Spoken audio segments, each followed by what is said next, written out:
Welcome, traveler of dreams. Tonight's stories arise from shared rooms, where sanity quietly unravels.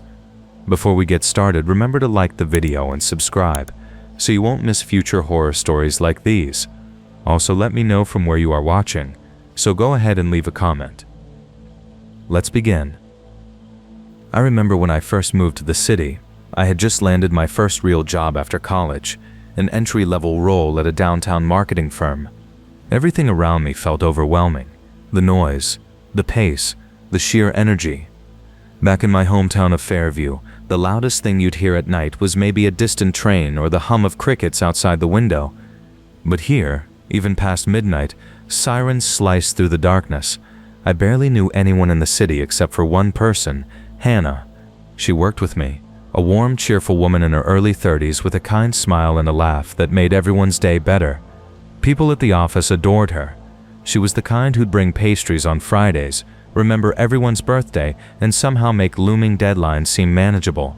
One afternoon after work, I sat scrolling through apartment listings on my phone, frowning at the outrageous rent prices. Hannah noticed and leaned over. "Still can't find a place?" she asked. "Yeah," I muttered. "Everything's either way too expensive or looks unsafe." She paused for a moment, then said, "You know what? My roommate's been talking about moving out soon. I've got an extra room in the apartment.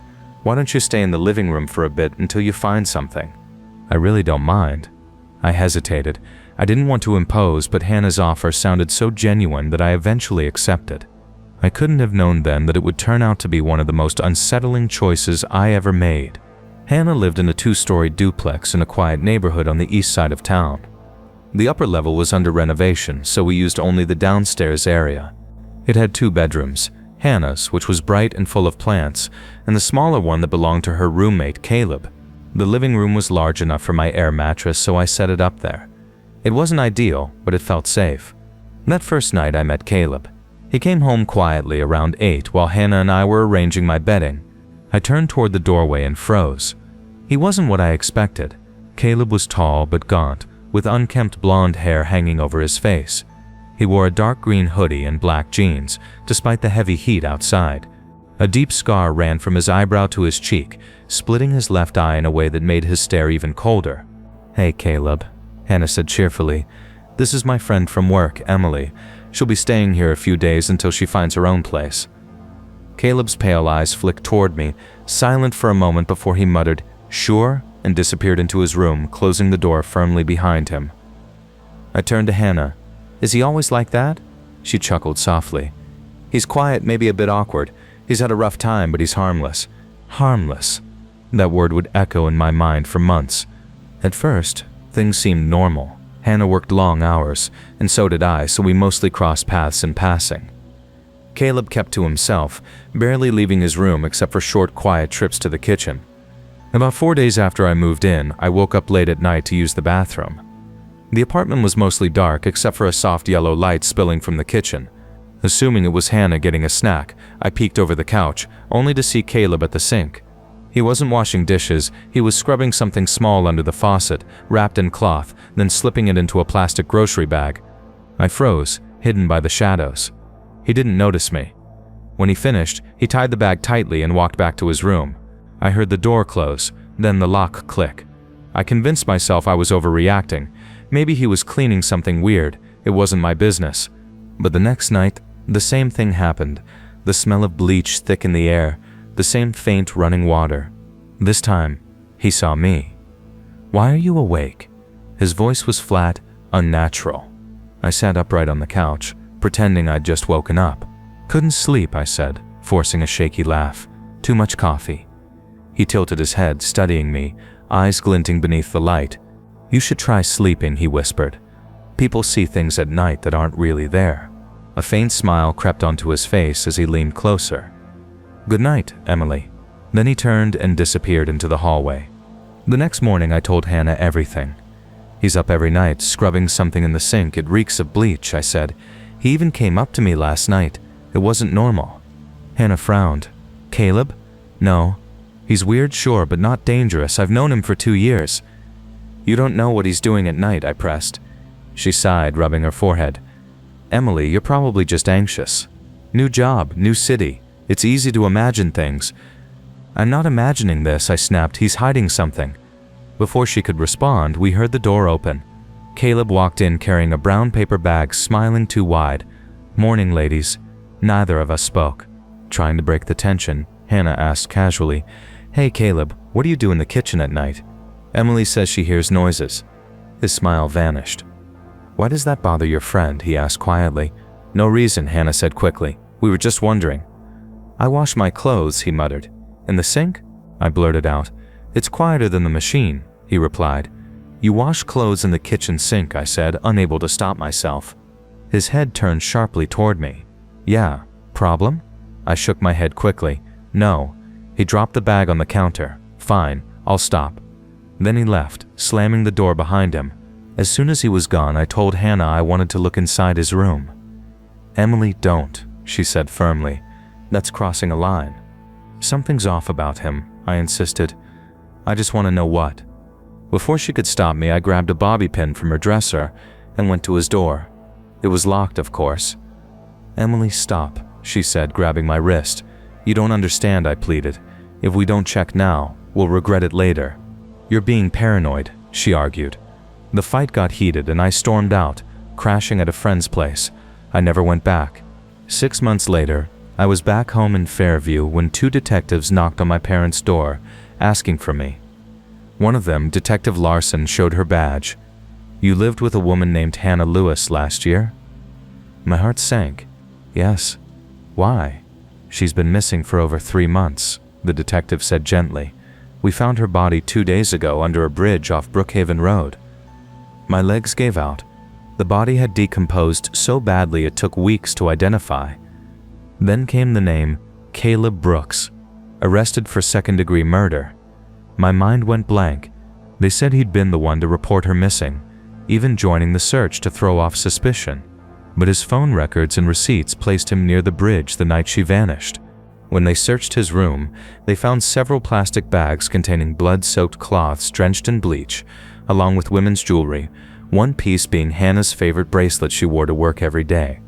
During interrogation, Caleb claimed they'd argued about rent, that he found her dead afterward and panicked, dumping the body to avoid blame. He was sentenced to life in prison. I still remember his face that night in the kitchen, the reek of bleach swirling in the air, and sometimes when I lie awake I wonder if I had stayed another week, if I'd slept through one more night on that couch, would it have been me instead of Hannah? I never expected that sharing a house could twist my mind the way it did. Back in 2018, during my junior year at Ridgeview State University in Oregon, things weren't going great. I was stuck without housing for the next semester. My old roommate had dropped out, my girlfriend transferred to another college, and most of my close friends had already locked in their leases months before. I was torn between enduring another year in the dorms or taking a break from school altogether. Then, during finals week, I bumped into a guy named Liam Turner. We'd once worked together on a group project sophomore year. Nothing memorable, just one of those split the work and never speak again deals. Out of nowhere he asked, "Hey man, you got a place for next semester?" I said no, and he replied, "I've got a lease on this old 2-bedroom near campus. Cheap rent, but I need a roommate. You down?" Without thinking twice, I agreed. It felt like luck. The place was small, white-sided, with creaky floors and a porch that seemed one gust away from collapsing. Still, it beat the dorms by a mile. It sat on Holloway Street, a few blocks from campus, 2 bedrooms upstairs, 1 bathroom up there, and another near the kitchen downstairs. When I moved in, Liam helped me with a few boxes. He wasn't exactly friendly, but not rude either. "You can take the room on the left," he said. "The right one gets freezing at night." That was it. No small talk, no welcome beer, nothing.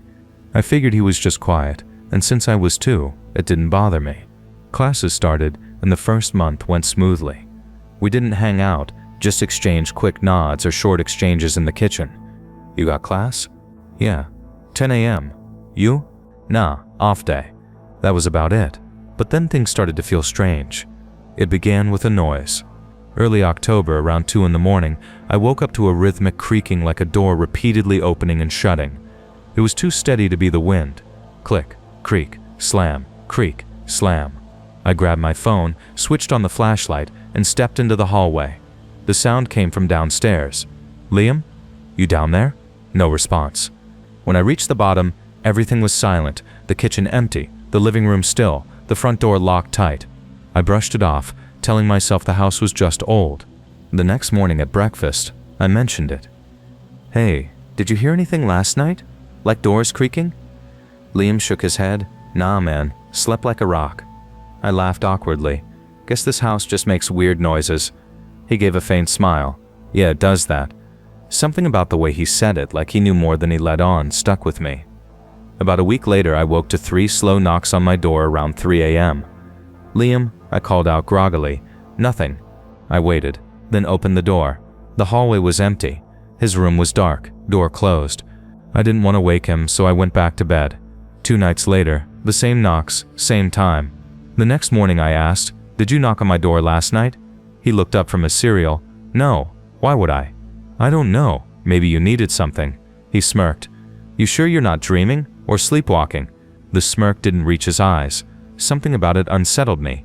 One November night, I was up late studying for a midterm. About 1:30 a.m., when I heard footsteps downstairs. Slow, heavy. They moved across the living room, paused, then shifted toward the kitchen. I texted Liam. "You up?" He replied instantly. "Yeah." "You downstairs?" My heart skipped when he texted back. "No. Are you?" I met him halfway down the stairs, both of us holding our phones like weapons. We searched the whole house, locked doors, closed windows, nothing out of place. "Maybe someone broke in and left." He said. "How?" "Everything's locked." "Could have been an animal." He shrugged. "A raccoon?" I asked. "You ever heard a raccoon walk across hardwood?" He laughed. "Maybe sleep with a bat just in case." The way he said it, half joking, made it worse. A couple of weeks later, it escalated. Around 2 a.m., I woke to my door slamming. Not knocking, slamming. It rattled on its hinges like someone was kicking it. I couldn't move. It lasted maybe 5 seconds, then stopped. I waited in silence before opening the door. The hallway was dark, cold air brushing my legs as if someone had just been standing there. The next morning, I confronted Liam. "Did you mess with me last night?" He frowned. "What are you talking about?" "Someone slammed my door hard." He shrugged. "Maybe you dreamed it again." I didn't buy it. That night, I wedged a chair under my doorknob. 2 days later, I got a Snapchat from a guy named Riley Bowman. He went to our school. I'd seen him with Liam at parties but never talked to him. When I added him back, he messaged immediately. "Yo, you live with Liam Turner, right?" "Yeah, why? We used to hang. Has he been doing weird stuff at the house?" That froze me. "What do you mean?" "Like noises, knocking, stuff like that." "Yeah, how'd you know?" "Because he told me. Dude thinks it's hilarious. He's been doing that to you for weeks." My stomach turned. "You serious?" "Dead serious," he replied. "He did that to another guy sophomore year. Loves freaking people out. Said he hopes you move out so he can have the place to himself." I just stared at my phone, stunned. "He even asked me to help him once," Riley added. "One night we made noises in the kitchen while he texted the dude upstairs, but I stopped being friends with him after that. He's got problems." That meant the night we both heard footsteps downstairs. Liam was pretending. I felt sick. The next morning I confronted him. He came down groggy, coffee in hand. "We need to talk," I said. "About what?" "About the crap you've been pulling." "What are you talking about?" "You know, the noises, the knocking, all of it." He stared blankly. "You're losing it, dude." "Riley told me," I said. "He said you bragged about trying to scare me." His face went flat. Then he smirked. "You believe everything you hear? He's just stirring stuff up." "So you didn't do it?" "Maybe once or twice as a joke," he said, laughing as he walked past me into the kitchen. That was when I knew I had to get out. The air in that house felt heavy, like he was always watching, waiting for me to react. I started locking my door every night, even though the lock barely worked. One night, around 1 a.m., I woke to faint whispers in the hallway. Soft, indecipherable. Then light tapping, like fingers drumming on wood. I turned on my lamp. "Liam, knock it off," I shouted. Silence. Then faintly I heard him whisper, "You're no fun anymore." That was it. The next morning I packed and told him I was leaving. He just smirked. "Guess you couldn't handle it, huh?" I stayed with a friend for the rest of the semester. A few weeks later he moved out too. Rumor was he transferred mid-year.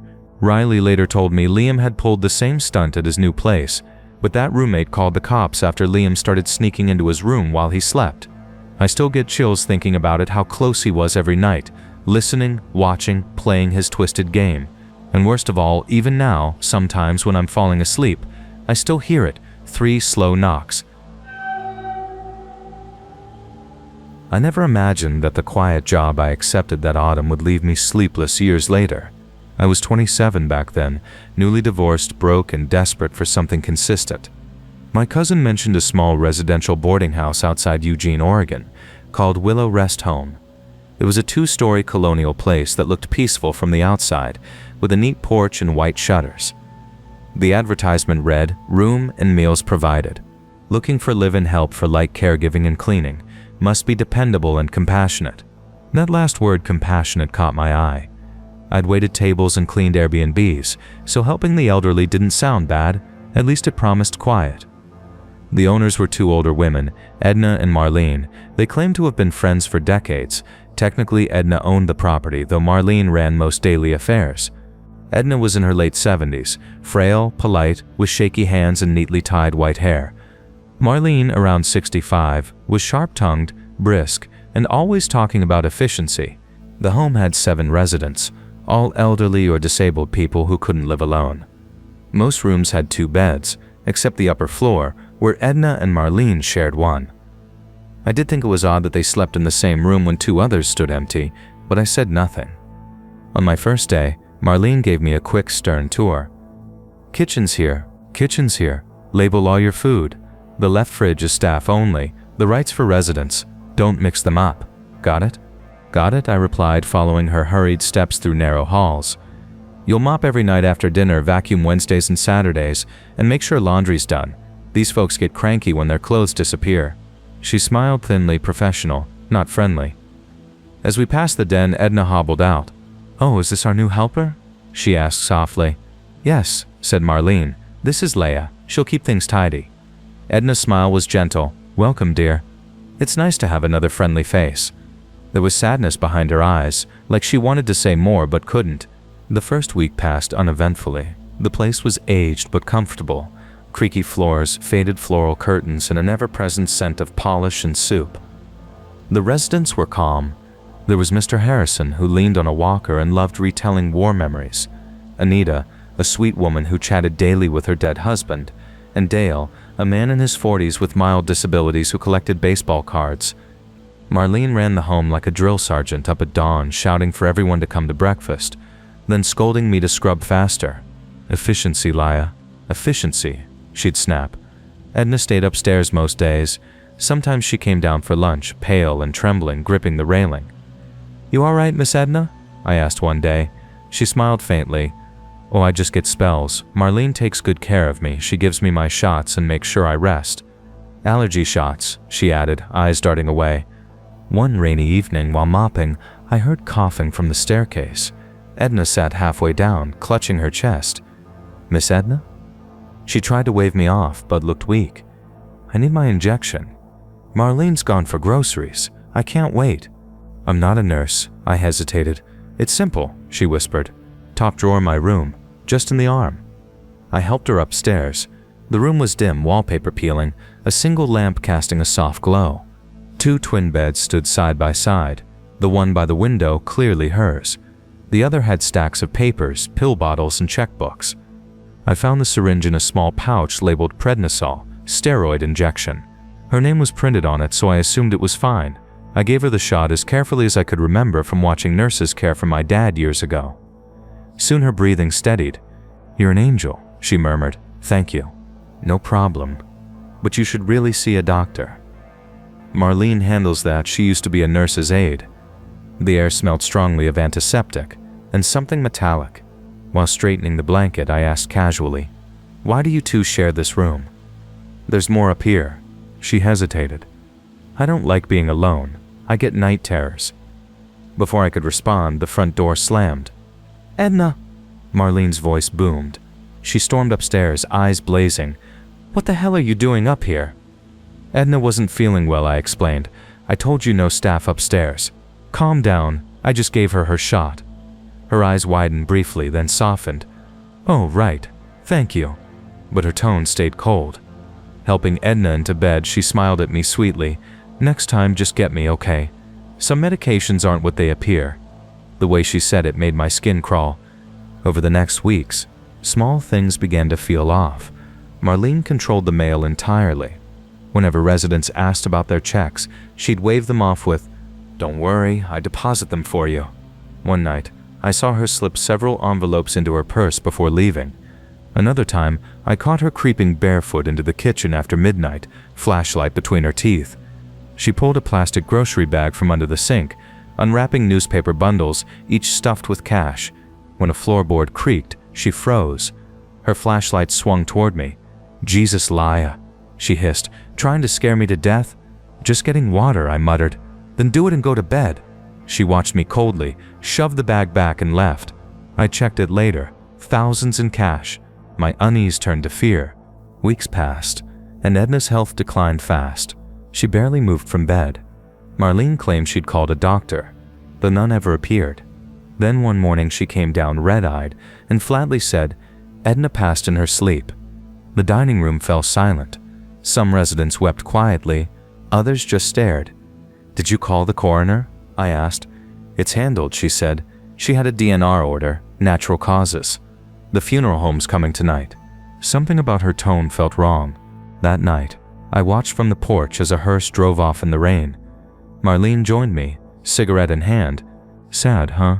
30 years we were friends. Guess it's just me now." Her lips smiled, but her eyes didn't.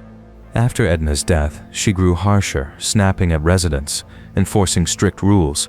No food waste, lights out by 10, no questions about the mail. Then people started vanishing. The first was Dale. He told me one afternoon that his sister mailed him a $300 check. 2 days later, he asked Marlene if it arrived. "No check this month," she said, but earlier I'd seen her tuck something into her sweater pocket.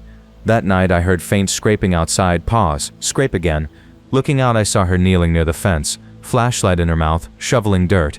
When she turned, the light caught her face, thin grin, yellowed teeth, eyes wild. We locked eyes for half a second before I ducked out of sight, heart pounding. By morning, Dale was gone. "Where's Dale?" I asked at breakfast. "Moved in with his sister," she said casually. "His room smelled of bleach." I began keeping records, notes in my phone.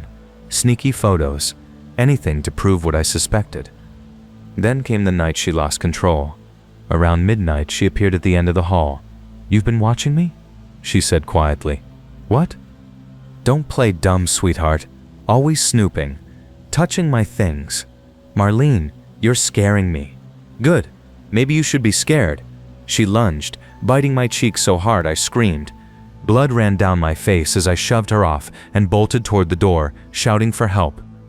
The residents stirred. Mr. Harrison called out, "Someone call 911." A neighbor heard and phoned the police. They found her sitting on the stairs, drenched in my blood, muttering nonsense. She was arrested for assault. But once investigators searched the property, the truth surfaced. Behind the lilac bushes, they found disturbed earth. Detectives, reporters, and flashing lights swarmed the scene. They unearthed 7 bodies, each buried with small personal items, glasses, rings, wallets. 2 matched missing residents from the previous year. Another was an old woman whose family had been told she died naturally. At the bottom of the last grave lay Edna, wrapped in plastic. Cause of death, poisoning from excessive medication, the same injections I'd given her. Marlene had forged documents, stolen social security checks, and collected life insurance payouts. Months later, I attended her trial. She looked smaller, frail, white-haired. For a moment I thought maybe she felt guilt. Then she looked up, met my eyes, and smiled faintly. "You should have minded your business, Leia. You were next." Her calm voice still haunts me. Sometimes I wake at night to faint digging sounds, the scent of damp soil filling my mind. 2 years later, Willow Rest Home was demolished, replaced by a duplex.